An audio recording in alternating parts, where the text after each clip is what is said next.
पिछले साल बॉलीवुड ने बहुत बड़ी फिल्में दी हैं, चाहे वो एक्शन जॉनरा हो या रोमांस कॉमेडी जॉनरा हो। कुछ फिल्में जिनको सक्सेस कराने के लिए ऑडियंस ने पूरा साथ दिया, लेकिन कुछ ऐसी फिल्में जो वाकई एक बड़ी हिट डिजर्व करती थीं, लेकिन कुछ रीजंस के चलते ऑडियंस तक नहीं पहुंच पाई। एक्चुअली ऑडियंस उन तक नहीं पहुंच पाई और ये भी उन फिल्मों में शामिल हो गई जिन्हें बड़ी फ्लॉप के कुछ अरसे बाद लोग मास्टरपीस कहकर बुलाते हैं। तो चलिए इस लिस्ट को आपके सामने खोलते हैं। ये लिस्ट मेरे अकॉर्डिंग बनाई गई है और अगर आपको लगे कि इस लिस्ट में कुछ चेंजेस करने की ज़रूरत है तो कमेंट सेक्शन आपके लिए खुला हुआ है।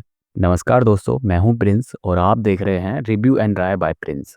नंबर 7 पर है केसरी चैप्टर 2। ये सिर्फ एक फिल्म नहीं, जलियांवाला बाग के उस जख्म की एक चीख थी जिसे सिनेमा ने पहली बार इतनी गहराई से दिखाया। इसका पावरफुल सब्जेक्ट और इंटेंस कोर्टरूम ड्रामा आपको हिलाकर रख देगा। एक्टर्स की रियल एक्टिंग ने इतिहास के उस काले पन्ने को स्क्रीन पर जिंदा कर दिया। हर एक्टर ने उस दौर के दर्द को इतनी ईमानदारी से निभाया है कि हिस्ट्री के उस काले पन्ने को स्क्रीन पर जिंदा कर दिया। सीरियस और हैवी सब्जेक्ट मैटर होने की वजह से मास ऑडियंस ने एंटरटेनमेंट के लिए मसाला मूवीज को चुना। अफसोस 2025 में लोग मास एक्शन के पीछे भागे और इस हिस्टोरिकल जेम को पहचान नहीं पाए।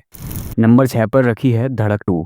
अगर आपको लगता है कि ये सिर्फ एक लव स्टोरी थी तो आप गलत हैं। इस फिल्म से सिद्धांत और तृप्ति की इलेक्ट्रिक केमिस्ट्री ने इश्क के नए मायने सिखाए। ये एक बोल्ड सोशल ड्रामा था जो पुरानी सोच और नई पीढ़ी के बीच की दीवार को तोड़ता है। इसका सोलफुल म्यूजिक आज भी कानों में गूंजता है। गाने आज भी कानों को सुकून देते हैं। समाज का आईना थी, लेकिन सीक्वल का टैग और बड़ी फिल्म्स के क्लैश ने इसका रास्ता रोक दिया। नंबर 5 पर आती है 2025 की सबसे प्यारी फिल्म सुपर बॉयज ऑफ मेलेगांव। ये फिल्म सिनेमा के लिए असली जुनून दिखाती है। ये उन आम लोगों की दास्तान है जिनके पास बजट तो नहीं था पर जुनून इतना कि फिल्म मेकिंग से हॉलीवुड को टक्कर दे दें। आदर्श कोरम ने दिखा दिया कि बिना किसी सुपरस्टार टैग के भी एक्टिंग का लेवल कितना हाई हो सकता है। आदर्श कोरम ने इसमें ऐसी पावर हाउस परफॉर्मेंस दी है जो नेशनल अवार्ड डिजर्व करती है। बस मार्केटिंग की कमी और बड़ी स्टार पावर ना होने की वजह से ये सिर्फ हिडन जेम बनकर रह गई।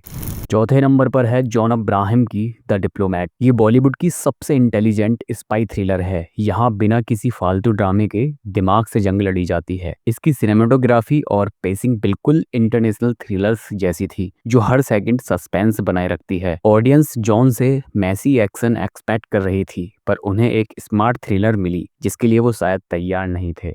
नंबर 3 पर है होम बाउंड। नीरज घेवन की ये फिल्म एक आर्टिस्टिक मास्टरपीस है। ये फिल्म दिल के तार छेड़ देती है। ये 2025 की सबसे क्रिटिकली एक्लेम्ड फिल्म थी। ईशान खट्टर और जाह्नवी कपूर ने इसमें अपने करियर की मोस्ट मैच्योर एक्ट दी है। ये एक ऐसी नॉन्स्ट स्टोरी है जो आपके दिमाग पर गहरी छाप छोड़ती है। स्लो पेस्ड सिनेमा होने की वजह से क्रिटिक्स ने इसे ऑस्कर मटेरियल तो कहा, लेकिन मल्टीप्लेक्सेस के बाहर इसे ऑडियंस नहीं मिल पाई।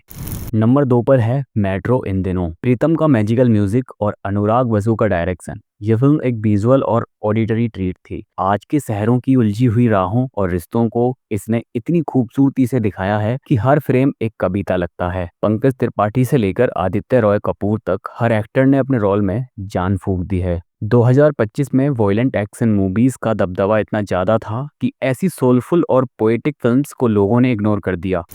और नंबर 1 स्पॉट पर है हक। आप कह रही हैं कि शरीयत के तरीके से दिया गया तलाक लागू नहीं है। इन्होंने कुरान पढ़ा ही नहीं है और शरीयत शरीयत बोल रहे हैं।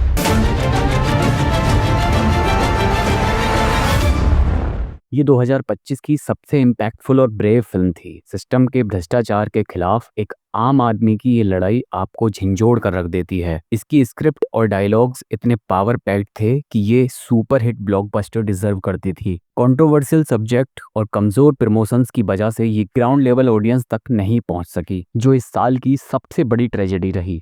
तो ये थी मेरी टॉप 7 की लिस्ट। आपके हिसाब से कौन सी फिल्म को सबसे ज़्यादा ऑडियंस मिलनी चाहिए थी? कमेंट करके बताओ और ऐसी ही फिल्मी बातों के लिए सब्सक्राइब करो।